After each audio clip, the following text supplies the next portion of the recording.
We're taking a look at the teenager accused of killing his family. Less than 3 hours ago, Mason Sisk walked out of a juvenile court in Limestone County.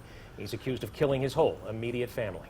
Right now, the woman who lost her son, 3 grandchildren, and daughter-in-law in those slayings wants to thank the Elkmont community for supporting her. It means a lot to all of us. The things they've been doing out there, the way they came together and prayed for us. Wanda Sisk tells us this week has been an emotional roller coaster.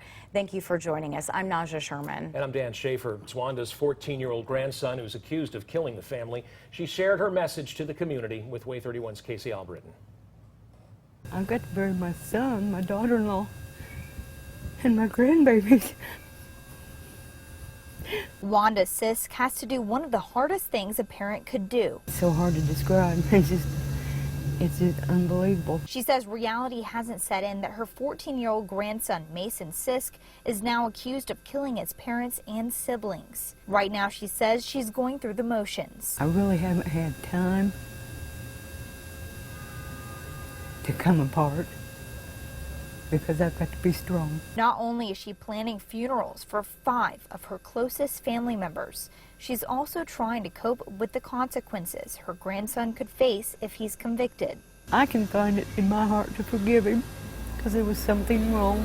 Wanda tells me she isn't sure what made her teenage grandson snap, but she says she noticed Mason stopped coming to visit her a few months back, and she didn't think much of it. They just kind of start doing their own thing. So I figured that's just the stage that Mason had got to. Wanda says no matter the cause, the 5 murders don't change how she feels for her grandson. And I'll always love him. I won't change my love for him at all. She says since the shooting, several of Mason's friends have visited her.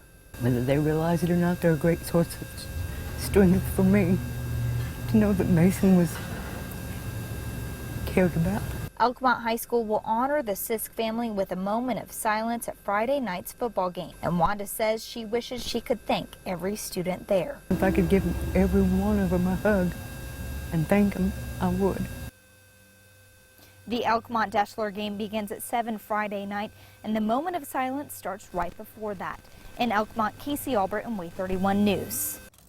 Wanda says since the shooting, she has not been able to see her grandson. She says she does support him and plans on attending anything that happens in court.